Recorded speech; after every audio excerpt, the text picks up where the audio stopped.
Good afternoon, everyone. Thank you for attending our Real Estate Appraisals and Property Values webinar today. Good afternoon again, everyone. Welcome to today's webinar. Today we're going to be discussing about the real estate appraisals, a lot of interesting information that we have with how the real estate appraisals are done and how appraisers come up with their value. We have a sample appraisal on the slides as well. My name is Susanna Famigletti, and I'm one of the loan officers here at Northwest Federal Credit Union, located here in Northern Virginia. We're located in Herndon, Virginia, and that's where our main headquarters is.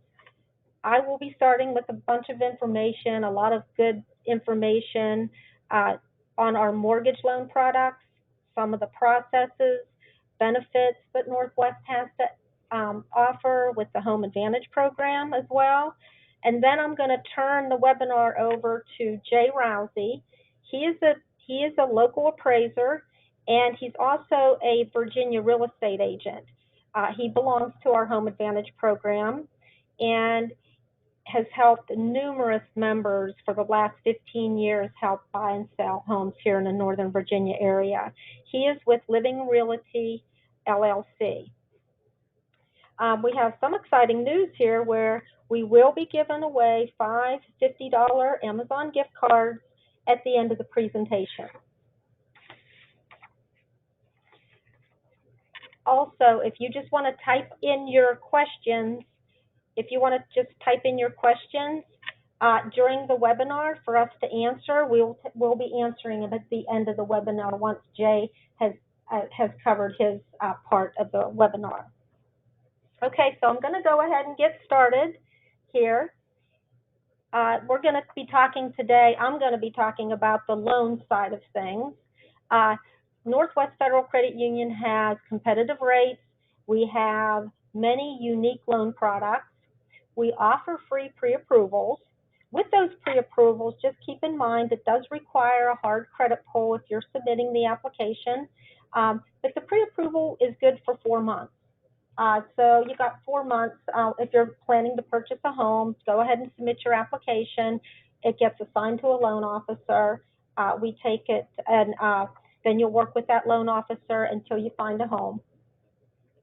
I'm also going to talk a bit about the HomeAdvantage rebate rewards program that we offer to our members, and we've been working with this program for about 16 years now. I'm also going to mention home equity loans and Northwest Federal Credit Union. A lot of folks don't know this. I do get phone calls on this once in a while. We are a nationwide lending. We can loan in all 50 states for purchasing and refinancing. So we do loans in North Carolina. We even have a branch in North Carolina. We have a mortgage branch in Florida as well. And we have our bigger branch here is in Northern Virginia, and we do service all 50 states. Once you take out a loan with Northwest Federal Credit Union, we don't sell to other lenders. We do service your loan for the life of your loan. So you always work with Northwest Federal Credit Union on the servicing side.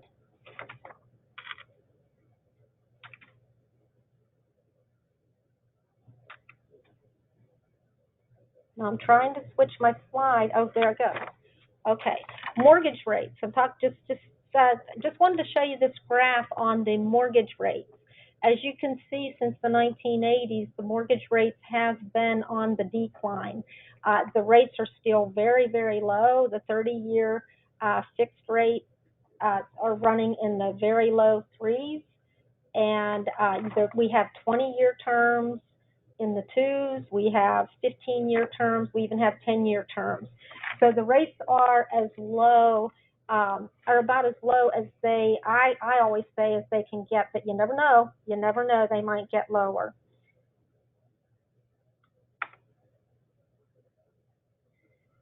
This is a page from our website here.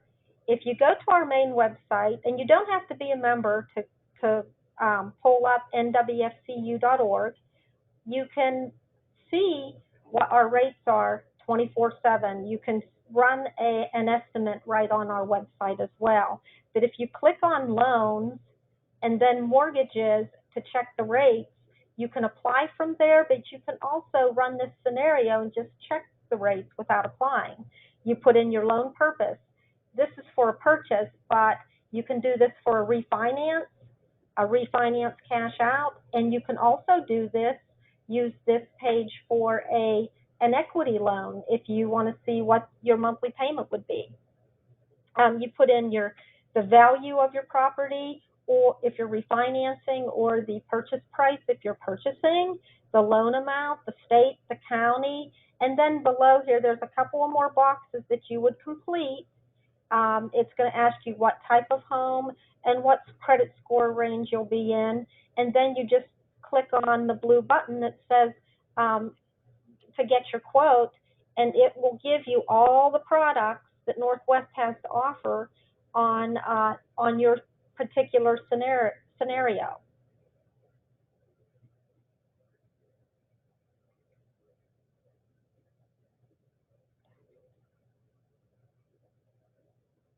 Okay, so my page went away here.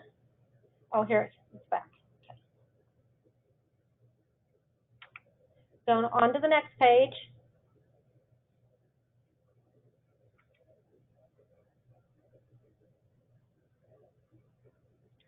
Okay, so mortgage loan products. With mortgage loan products, we do have some in-house products up to 100% financing. Just to mention, that only goes up to the conforming loan amount for 100% financing, but you do not have to be a first-time home buyer.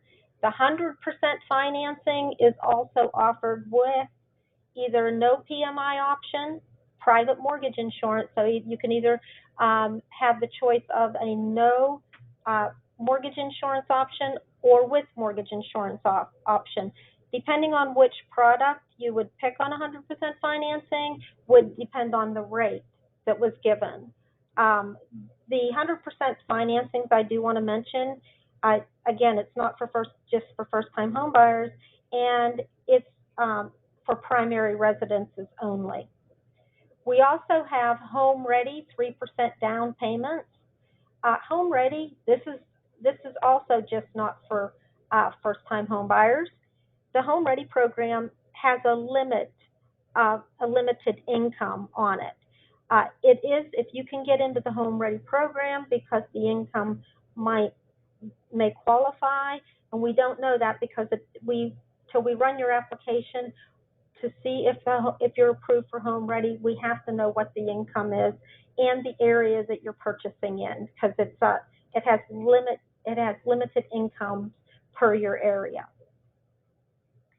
But it's a good product too. We also have first-time home buyers.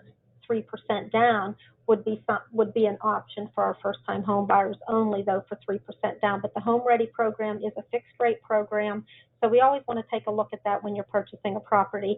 And it does have to be, again, the conforming loan amount. The conforming loan amount right now is $548,250. We also offer VA loans to our veterans. We offer a 15-year fixed and a 30-year fixed, up to 100% financing on those loans. And then we have the jumbo loans. The jumbo loans go up to $2 million. We have a slew of products with those as well, because we have a 15-year and a 30-year fixed rate, plus we have the ARMs. You can do as little as 10% down on a jumbo loan.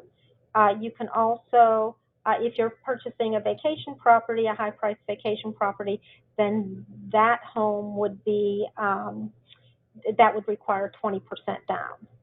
So just contact one of us loan officers. We would be happy to go through your scenario with you. I also want to mention that's missing off of this page is the equity loans. And now that the price of homes is up, the price of homes have increased, a lot of folks are doing home improvements. We do have home equity loans. We can go up to 80%, And we also offer a few products. We have home equity lines of credit, which are variable rates, but we also have like 5 fixed rate products, so 5, 10, 15, or 20-year products in the fixed rate products. So whatever would fit your needs, we can loan on the equity loans on primary residences, and we can go up to an 80% loan to value. So it's something, if you're looking for a home improvement loan or to take some equity out of your home, give us a call. We would be happy to help. And moving on to the next here. The HomeAdvantage Cash Rewards Program. This benefit has been around, like I said, like about 16 years now, and we have helped thousands of members get rewards back at closing. You can put the rewards back towards your closing costs. We have agents in probably about 30 states now that can help you. We don't know, we'd have to know which area you're looking in. We can set you up with an agent from this program. They give you 20% of their commission back at closing. The agents are very trustworthy and very experienced. You can also sign up for this website and review it through Northwest Federal Credit Union's website. The website is very helpful for home buyers, and it does give you a lot of good information on the buying process.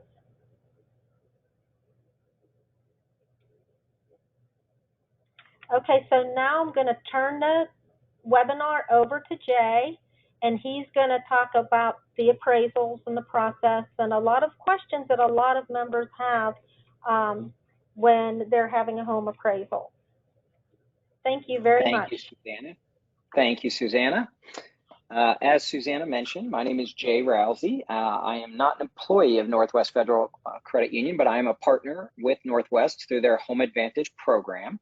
As she mentioned, I am both a licensed realtor in the state of Virginia and also a licensed appraiser in the state of Virginia. For the first part of my career, I did spend it only as an appraiser and then switched over to the real estate realtor side about in 2006 full-time. So I have been working with Northwest members for about 15 years now and have worked with quite a few of them over the years, as well as many employees at Northwest. So we are going to get started, and at the end we will be able to answer some questions as they pertain to the appraisal. I do not do appraisal work for Northwest Federal, just so you know. I only work as a realtor, as a partner, and even though I still hold my appraisal license, I really am not doing much appraisal work at all anymore. It's kind of in the background at this point, but I do have my appraisal license and have had it since 1996. So as you can see on our screen, the first question we always ask is, what is an appraisal? As you can see here, it is an expert or official valuation. As far as for taxation, that would be what we call the assessment side, which many of you are familiar with, getting an assessment from your local jurisdiction. Or it can be the act of appraising, valuation, appraisement, or estimation of value of or worth. That's on the appraisal side. I do like to separate the two. The assessment and the appraisal can be two different things. And when your local jurisdiction does and it's still a type of appraisal. They are doing something for their assessed values. That is typically, as most of you will probably see, your assessed value is not the same as what your market value is. So I tell folks that's why they call it an assessment and not an appraisal on your property, because it is different. A true appraisal will be to estimate the market value of your property at that time.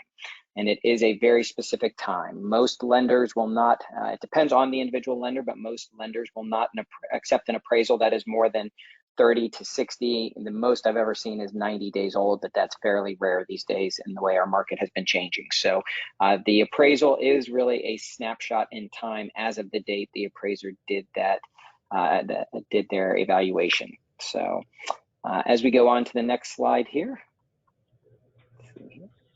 Okay.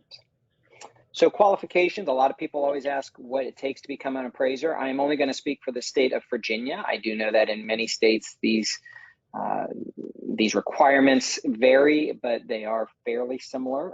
But in the state of Virginia, where I have practiced real estate and appraisal work, you do have to be licensed by the state of Virginia, and you have to do a minimum of 150 hours to receive an appraisal license. That is classroom work for those 150 hours. And you have to have 1,000 experience hours under what we call an SRA, or a senior residential appraiser, who is signing off on all of your work. And they are reviewing your work and they are signing off on it. So very important there to know that. To become what's called a certified appraiser in the state of Virginia, it takes a little bit higher level of experience, 200 hours in the classroom and 1,500 experience hours. And then you also must pass a state exam, and then there's also a national exam. I will say those standards to become an appraiser are much more rigorous than what it takes to become an agent in the state of Virginia. I'm not sure about every state, but it is a fairly rigorous process that you have to undertake and commit a significant amount of time to receive your appraisal license. So, okay, we'll keep moving on here. All right. So one of the biggest questions we always get, and when I work with members from Northwest who are having an appraisal done, maybe it's they're purchasing a home, or maybe they've had a refinance and they've called me to ask questions about the refinance process through Northwest. One thing that is very important to mention, that the process of ordering appraisals has changed dramatically since we had the economic crisis in 2006 to 2009. Before that process, individual loan officers or someone at individual credit unions would order the appraisals through a local appraiser who either owned their own company or worked for a small firm in that area. It was the most traditional way it was done. When the market collapsed, as you can imagine, a lot of lenders and a lot of appraisers received a lot of there's quite an uproar over all of the challenges that occurred with all the foreclosures, short sales, things that happened during that time. And so the entire appraisal process and the ordering process became a complete overhaul in that entire process. So now what happens, we have something called an appraisal management company, which is how most lenders typically order their appraisals. Not always that way. There are other ways that you can go about doing it, but that is one of the most common manners we see. An appraisal management company is a completely separate company who then has relationships with licensed appraiser in each state that they work in. So they will typically have a random assignment order, which is required by law, so that there is no undue influence on the appraiser by that lender who is ordering the appraisal. That appraisal is ordered through the appraisal management company. They work with Northwest or other lenders to then assign the appraiser to the specific appraisal of the property that they are going to be working on. At that point, Northwest really has no control over the appraiser or the management company. It is a completely third-party company. So at that point, the appraiser is assigned to the property. They will contact the owner, or if it's a sale of a property, the agents involved typically to gain access to the home. And at that time, they will inspect the property. Most of the appraisals we see are physical inspections of the property, where someone will come out to the property and walk through the home, measure it, do many different things that are required. Once that happens, they will turn in a very detailed report. And what we're going to look at today is just a very limited few pages of the report. The typical appraisal report can run anywhere from 20 to 35 pages in my experience. It just depends on how much each appraiser wants to include. And the appraisal management company will do some kind of audit or review on that appraisal before they then send it to the lender, in this case, Northwest Federal Credit Union. Northwest will also have their underwriters probably review that appraisal and check it for accuracy or anything that they see as a major red flag. But one thing I caution everybody on is the underwriters are not going out to the property. They do not know what is in that particular property. They are relying upon what the appraiser states in the appraisal, and at that time will make decisions based on if they think there is anything that could cause a problem with the appraisal that they're not comfortable with. And we will talk about that a little bit more in detail as we go through the actual appraisal itself. Okay, we're going to talk just about really kind of the main 2 pages of the report, what are most people are concerned about, and that's detailing the description of the property itself, and then also what we call the comparable section, where the appraiser is comparing the subject property, which is the house they are appraising, to any comparables in that neighborhood or in that general marketing area that the appraiser considers to be legitimate in terms of the market comparison. And in the appraisal report, page 1, we typically break it down into different sections, as you will see on the appraisal. The subject, that basically deals with the subject property itself, the contract, that if there is a contract on the property, the neighborhood, the site, which is the actual lot or the location and the things on that property, and then the improvements or anything that might have been done to the property. So decks, porches, upgrades to the house, does it back to, or does it have a pool in the yard, things of that nature. So we're going to go through those here and walk through just kind of the first page so you can see a little bit. As you will see on this is redacted. We are not allowed to give out someone's appraisal, but we can go over the basics of it as long as we are not giving out the information. So Northwest has gone through and redacted the main information on this. But as you will see in the subject section, which is the top section, and to the left, it says subject. This is describing the subject property and some of the main things listed in this property. So you would typically have your address, the city, the state, the zip code, the borrower's name, who is the owner of public record, which could be different if they are selling the house. The owner could be different than the borrower. The county, the legal description, assessor's parcel number, neighborhood, map references, census tract, things of that nature. And this is very just kind of a general description. As you will see below, it tells you if that property is owner occupied, if it's a tenant occupied, or if it's vacant. It will also tell you if it is in a PUD, which stands for Planned Unit Development, or an HOA, so how much that is per month or per year. It tells you if it is a fee simple property, which basically means you own the land that you're on. It's not a condo or something of that nature. And the majority of properties that will be used on this report will be fee simple properties. There's a separate form that is used for condos and things of that nature. So, and then again, it talks about the assignment type. If it is an assignment type, if it's a purchase or a refinance or an other, which could be an equity line, things of that nature. So be aware of that. And then something very important to remember here in this subject section, it says lender client. From the appraiser's perspective, the lender is the client in this situation, because we as appraisers typically do the appraisal for the lender, not for the homeowner. The homeowner does have a right to a copy of the appraisal by law, but the lender is typically the main client because they are using it to loan money on the property. So be aware of that. Then the next right below that, it talks about if the property is in the process of being sold, an appraiser would have to list, if it is currently offered for sale or it has been offered for sale in the previous 12 months. And it talks about, where we're getting those document sources from, okay? So again, then below that, the contract section, this is only applicable if the property is being sold as part of a real estate transaction. It could be including realtors, it could be between private parties, it could be between family members, whatever it might be. But in this situation, the appraiser is required by law to review the contract that's provided to make sure it is what they would call an arm's length transaction. If it's a contract between family members or things of that, they would have to state that if there's any unusual situations. But in this, they have to provide the contract price, the date of the contract, is the property seller the owner of public record, things of that nature. And in that very bottom paragraph in the contract section, it says, is there any financial assistance, loan charges, sales concessions, which would be considered closing costs being paid by the seller. That's all important and needs to be placed on this form as well. So be aware of that. So the below section where we get into the next section, you'll see it's a neighborhood on the far left. In that section, this is where the appraiser this is an important section because it is telling you about the neighborhood characteristics. Is it an urban, suburban, or rural setting? If it's in this one, the appraiser checked suburban, is the buildup in that area over 75%? Often we see areas that maybe are more rural that are being converted over to suburbs. So we have to consider that. And again, is the growth in that area rapid, stable, or slow? As you can imagine, in many parts of our country, it has been very rapid over the last year, but there are still some areas where sales have been lagging behind and it might be considered slow.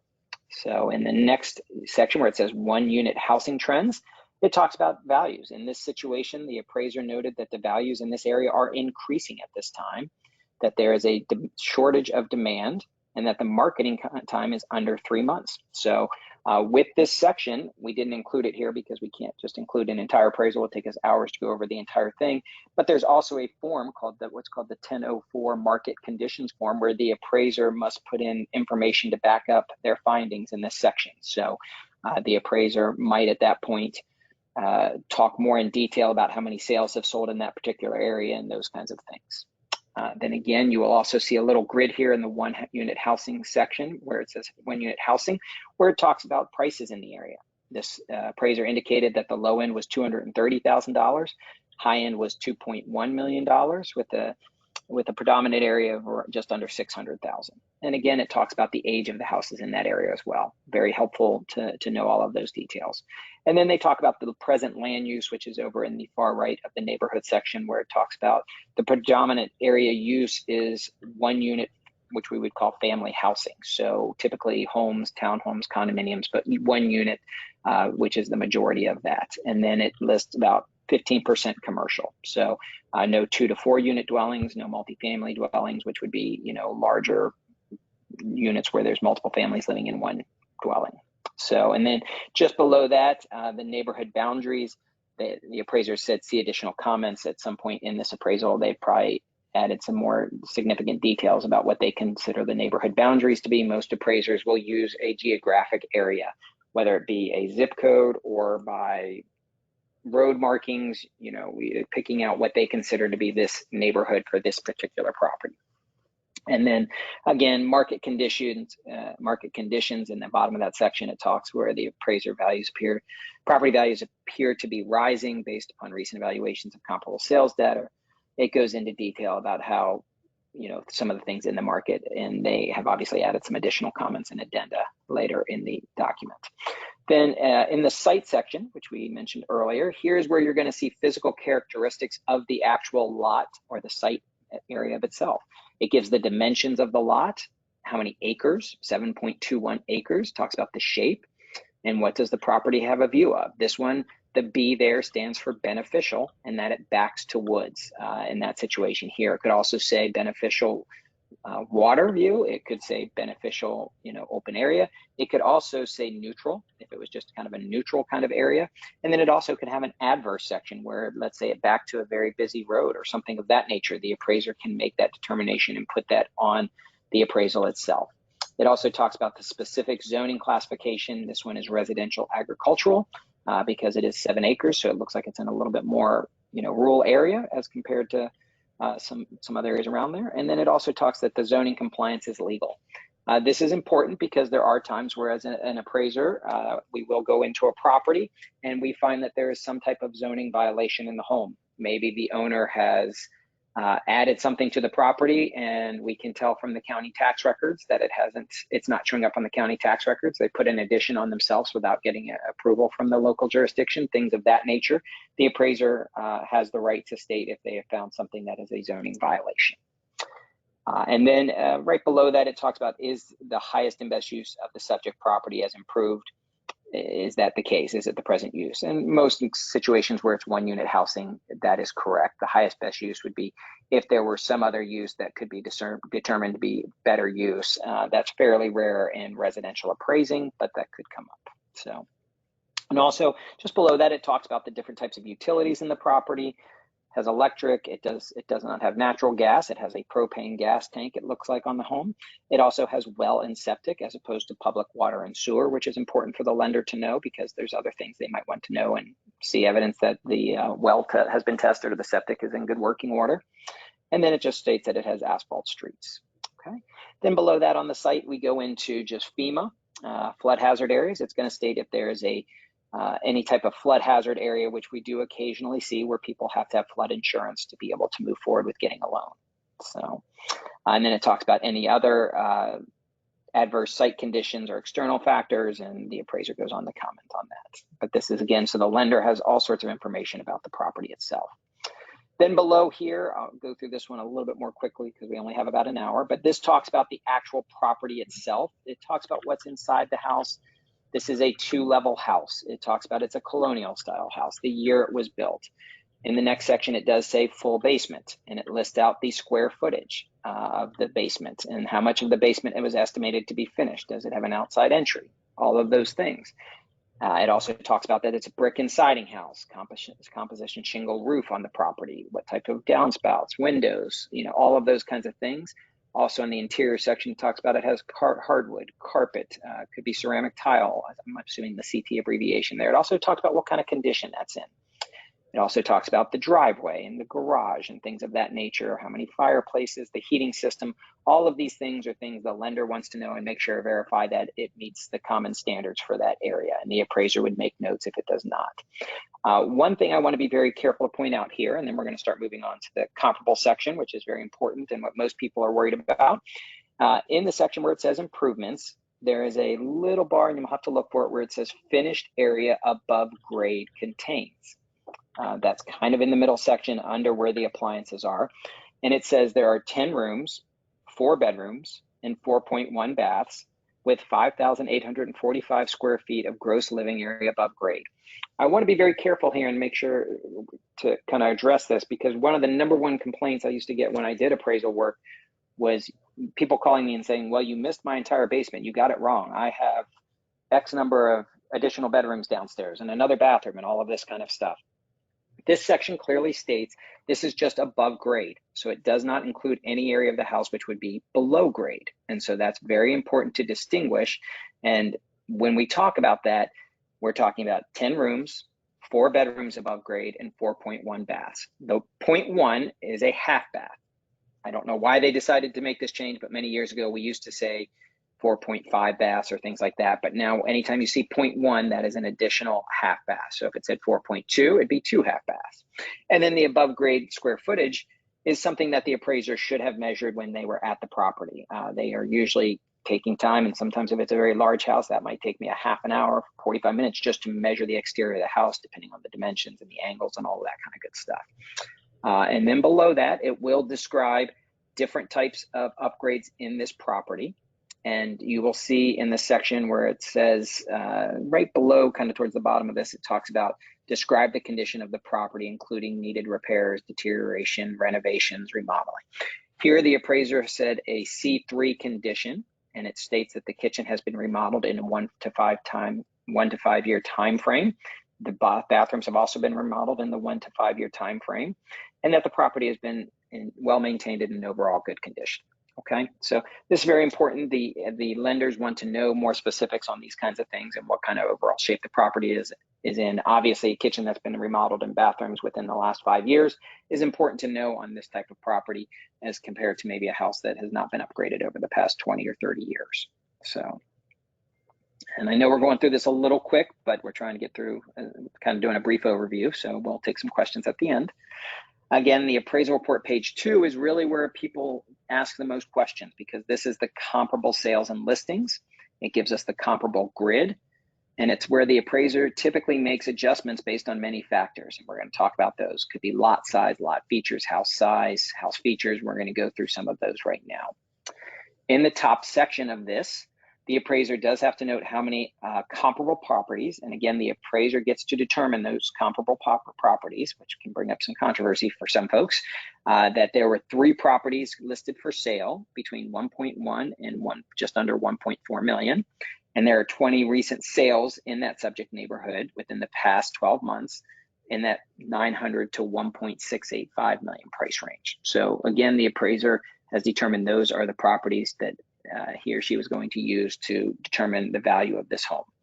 As you look at this comp grid, we call it the comp grid because it's kind of a grid and breaks things out kind of in a little kind of a spreadsheet way. What you will notice is many different adjustments in the middle section. And because this is a very expensive house, obviously over $1 million, the adjustments can be a little larger. On a townhouse, these adjustments would probably be much smaller. So again, if you look in the first section where it says where you see adjustments made, where it's plus signs, that means the appraiser is considering the subject property to be superior and is giving them additional benefit based on the time of sale. So in this situation, which is very rare to see, but in the past couple of years we have seen it, the appraiser made the adjustments here and made the determination that properties that sold further back, and if you look at the comparables where you see these, it says S0721 on comparable number 1. That means the settlement date was in July of 2021. And the C stands for contract. So the contract was written in June of 2021. So as you look across from left to right, you will see the older sales. The appraiser made more of an adjustment, stating that what that person is stating at this point is that as the year went on, values were going up. So an older sale, he or she gave much more benefit to those sales to the subject because it was a newer sale compared to ones that were back. Contracts were written in December and March. Okay.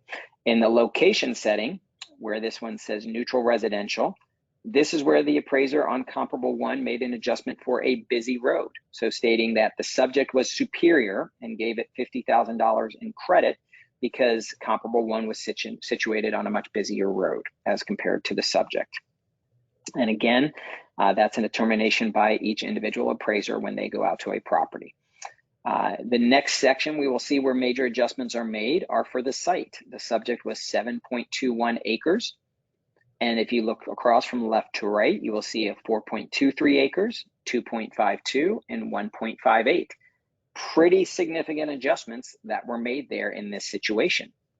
Between you and I would always try to do what we call bracket a property, which means I would always have to have one. I would always try, and this is the hard part about real estate, in appraising, you don't always have perfect comparables.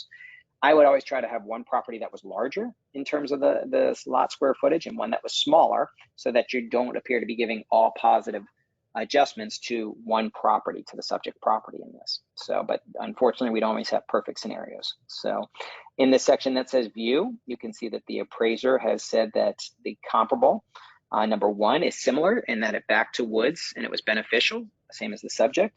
Number 2 was more of a residential setting or neutral, and that it didn't back to woods, so the adjustment was for $25,000. And then the appraiser on comparable number 3 stated that it was beneficial. Not only did it have woods, but it backed to a pond, so it actually took off $25,000, considering comparable number 3 to be superior to the subject property. And then below, we have what's called quality of construction, and we also have design and style. The appraiser chose all colonial style properties, which is very typical. They want to try and stay very similar to the subject. They also chose ones that were of similar quality of construction. Q1 would be considered the highest level of quality 1 construction. So I'm not sure, not being in this property myself, but I'm guessing that it was a pretty substantial home in terms of the quality of construction. And then also you see the appraiser said that the ages in their opinion was fairly similar, 14 years old, and 24, which is a little bit older, but if it was in very good condition, it might be considered similar. So going on to the next page, let's see here. There we go. This is the lower section of that page, and if we showed you an entire appraisal report, this would all be on one page, but because of the presentation, we've had to break it into 2. This is where we talked about above grade room count, and where I want to be very specific to people. If you see, we used to always get calls, you said my property was only 4 bedrooms and only 5,845 square feet.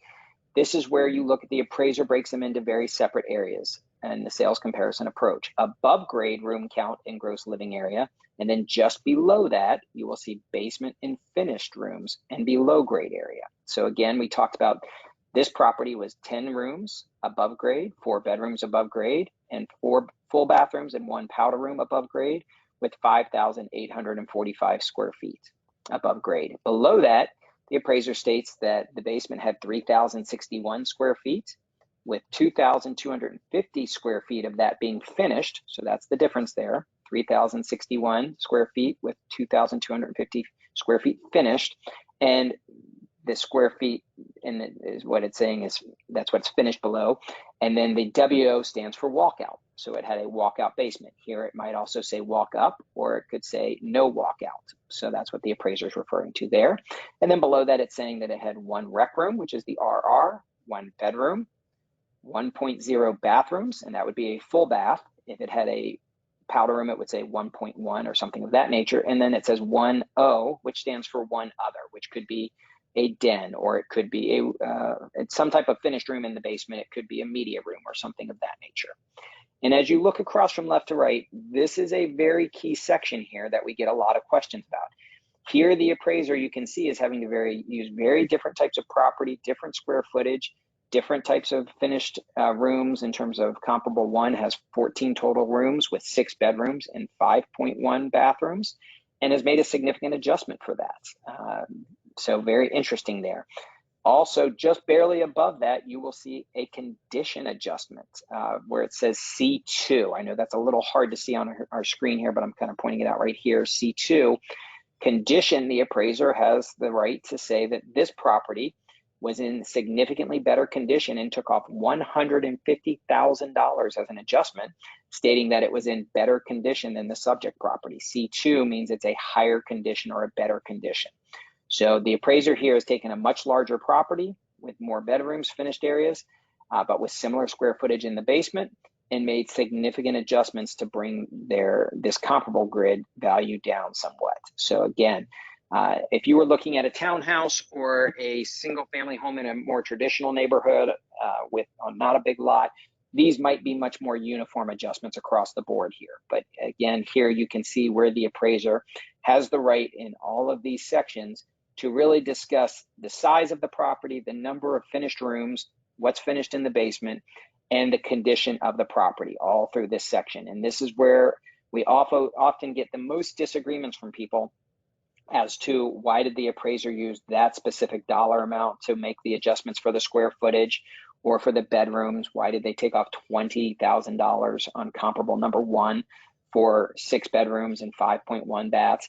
And really that comes down to the appraiser's individual judgment. And it is a judgment call. And if you have a problem with that, that's something that you would need to talk about with the lender to ask the question to the appraisal management company. But again, it is appraiser judgment here, okay?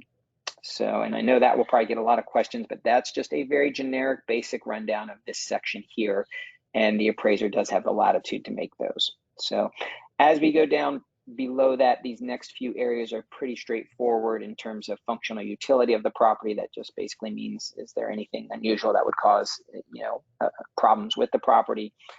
Heating and cooling systems, energy efficient items. What we have started to see in this section here are some people now have different types of solar panels and things of that nature, which we take into consideration.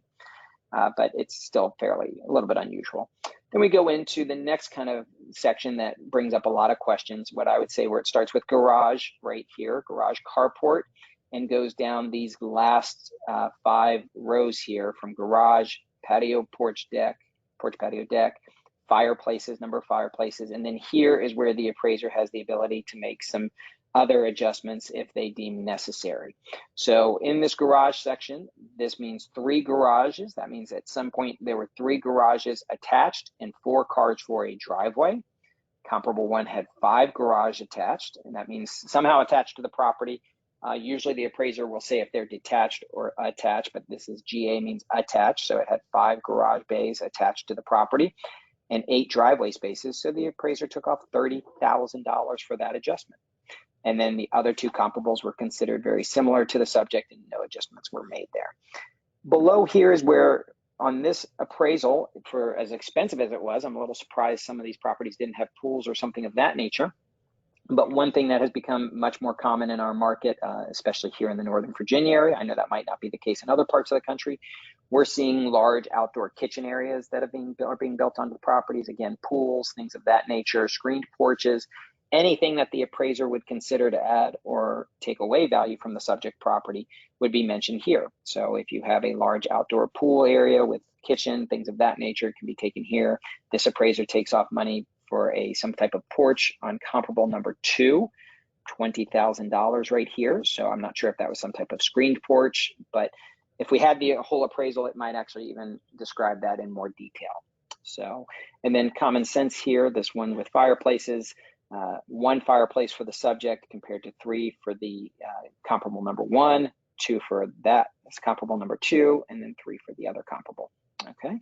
And then below, they've actually subtracted $15,000 off for fencing. So on very large properties with multiple acreages, maybe there is a huge amount of fencing. We just don't know without seeing the comparables themselves, but that's where the appraiser has decided to make those adjustments. So with this comparable section that we just kind of went over, what I like to tell everyone is that Many of these parts of the appraisal report are what we call determinations by the appraiser. They are making a determination and a judgment call as to what they think is appropriate for these types of adjustments. And by far and away, this section, page 1, is more kind of stating facts of the property, as I like to say. Page 2 is where we see judgment calls and where we get the most people asking questions. Many times a year, I have clients who do refinances who I know well, and it might not be with Northwest, it could be with some other lender, but they call because they know I'm an appraiser and they ask questions. And majority of questions that I receive are where the adjustments were judgment calls based on the appraiser. And that becomes very individualized. And as I tell my clients, you know, if something looks really unusual, I say, you know, that's where you might want to ask for a clarification. And the appraiser has the right to clarify more, or they might say, no, we reviewed the appraisal and we think it stands for itself, and we're not going to make any more determinations on that. So that's where it gets a little bit hard. The very last section is what we call the reconciliation section, where the appraiser gives its official determination of value. In this situation, the appraiser indicated by the sales comparison approach that their estimate of value was $1,245,000. And it gives the date down at the very bottom here, where it was on August 26th. And also that the property was in as-is condition. That means there was nothing there at the property that needed to be fixed, or in the determination of the appraiser, you know, there were no additions being made at the time of the appraisal, things of that nature. So one thing I want to point out right here is this section where it says cost approach. There are 3 different major approaches to appraising. One is the sales comparison approach, which is used overwhelmingly for refinance appraisals and purchase appraisals of existing homes. A second is a cost approach, where an appraiser tries to determine the value if they had to rebuild that property based on estimates for construction and things of that nature. I will say that there are a lot of appraisers these days who will not include this approach any longer because there are so many factors that they just do not have adequate data on to make that determination. So be aware of that. And then the income approach to the right, very few appraisers will ever use that. That is used mostly for income producing properties, and especially a little bit more on the commercial side in terms of income approach. So really the majority of these and most lenders are caring about this section right here. This is what the lender is going to use if you are refinancing or purchasing a home. They are going to use the sales comparison approach as their indicator of value. If the cost approach is included, most appraisers would typically add a comment that that is not a reliable indicator of value, just so you know. So that is the end of that section for what I'm going to cover. I know we covered a whole lot in a very short period of time. Happy to answer questions with Susanna as well, and I think she will have the questions listed there. If we can't get to all of them today, my contact information is at the end of this. If you would like to email me, I'm more than happy to try and answer any questions you might have via email, but I will turn it back over to Susanna now for questions. Okay. Thank you very much, Jay. That was